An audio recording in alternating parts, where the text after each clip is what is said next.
m'appelle Cécile Lonzé, je suis médecin de rééducation, donc c'est spécialiste en médecine physique réadaptation et je m'occupe principalement de sclérose en plaques pour ce qui est de mon métier et notamment tout ce qui est rééducation et activité physique adaptée.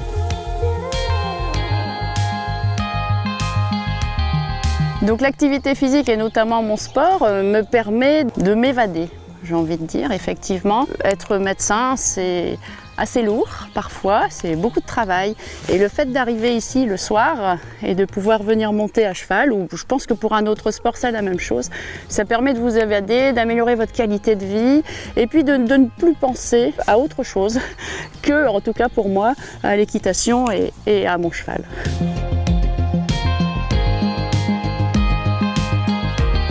MPR, ça veut dire médecine physique et réadaptation.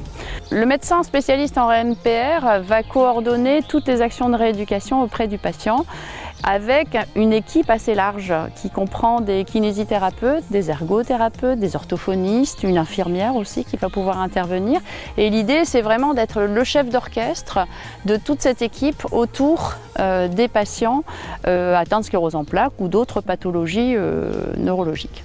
Le spécialiste en MPR va être impliqué dans la prise en charge des différents symptômes de la maladie, comme la douleur, la spasticité, c'est-à-dire cette raideur qui vous empêche de marcher, ou les troubles de la marche et de l'équilibre. Et jusqu'à aussi vous accompagner dans la prise en charge notamment sportive ou activité physique adaptée pour pouvoir mener à bien vos projets. L'activité physique est généralement très intéressante pour améliorer la santé dans la population générale, mais aussi dans la sclérose en plaques. Alors dans la population générale, on va améliorer l'état cardiovasculaire, tout ce qui est respiratoire et également peut-être même prévenir certains cancers et limiter l'hypertension artérielle. Donc ça, c'est démontré dans la population générale. Dans la sclérose en plaques, on va avoir les mêmes effets, mais avec des choses plus spécifiques, notamment sur l'amélioration des troubles de l'équilibre, l'amélioration de la marche, l'amélioration de la souplesse, de la force et plus particulièrement aussi de la qualité de vie d'une façon générale. Donc non seulement l'activité physique n'est pas dangereuse dans le cadre de la sclérose en plaques, mais en plus elle est plutôt bénéfique.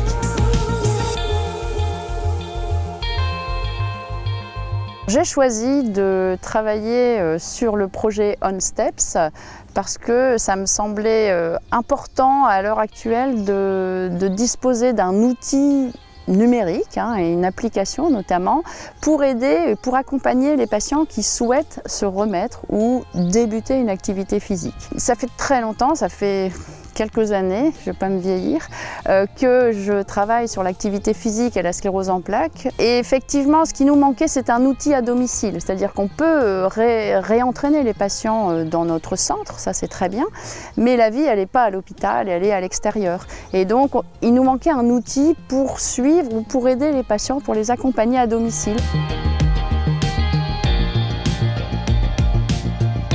Les patients qui ont utilisé l'application à ce jour nous disent que c'est vraiment un outil d'accompagnement, c'est-à-dire comme on les reçoit dans le centre de rééducation pour leur apprendre les exercices, on leur donne certains exercices particuliers à faire à l'aide de l'application à domicile.